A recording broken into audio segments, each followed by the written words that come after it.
welcome to Wellbeing Matters. I'm Jess. I hope you're going well, and I welcome you to our final part in our emotional regulation series. If you haven't already, head on back and check out the other few videos. It'll go through what on earth emotional regulation is, why it's important, and all the strategies that we've been talking about so far when it comes to dealing with those emotions that might get a little bit heightened.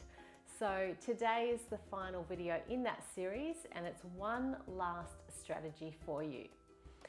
This strategy is called an emotional audit. What on earth is an emotional audit, I hear you say?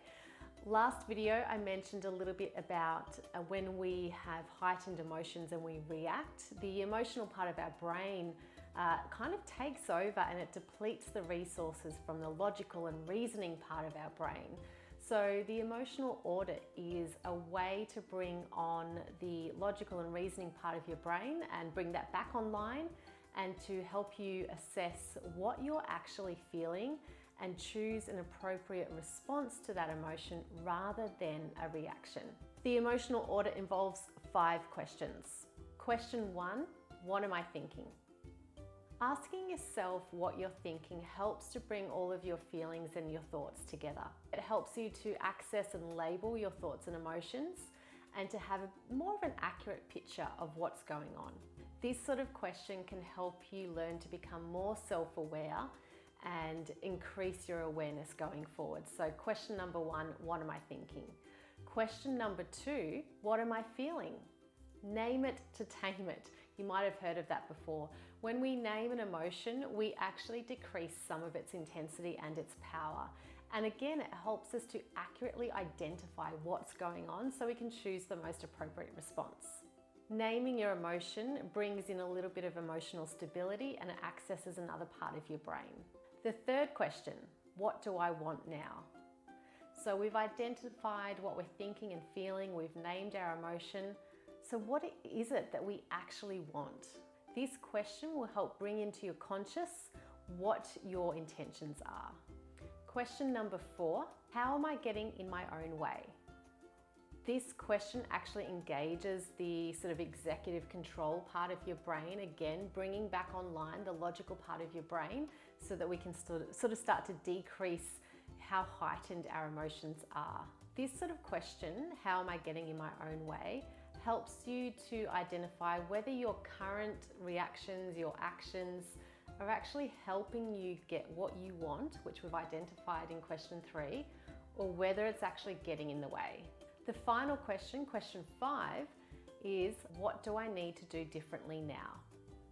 We've identified how we feel, what we're thinking, we've named the emotion, we've identified what it is that we want, and we've identified how we're getting in our own way. So now we can actually make a decision as to what do we need to do differently now to get what we want.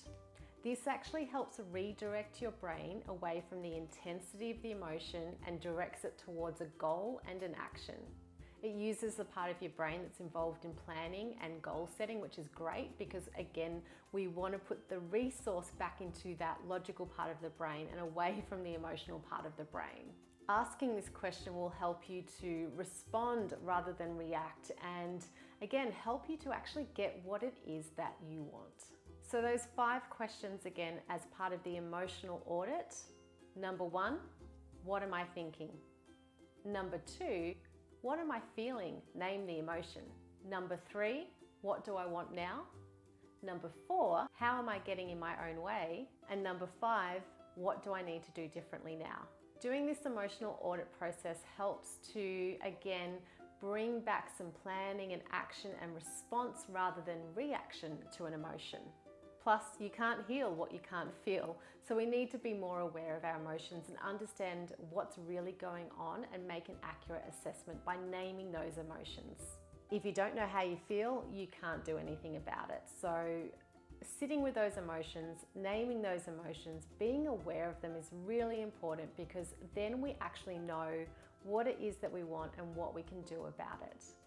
I hope this series on emotional regulation has been helpful to you.